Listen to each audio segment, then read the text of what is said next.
আগে ভাই জালিমের বাচ্চার কথাগুলো শোনেন, তারপরে আমি কিছু বলতাছি।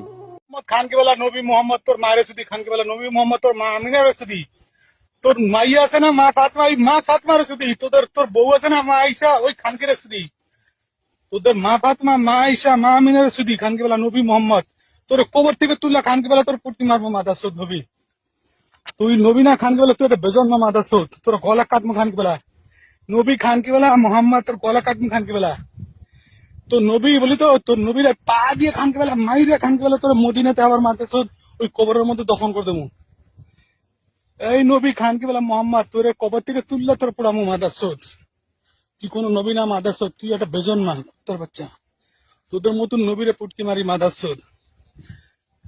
আমি হলাম নবী তোদের, মুসলমান জাতির নবী হলাম আমি। আশহাদু লা ইলাহা ইল্লাল্লাহ আশহাদু আন্না বিজা ইয়া রাসূলুল্লাহ, তো আমি হলাম তোদের নবী, আল্লাহ আমার নবুয়ত দিছে।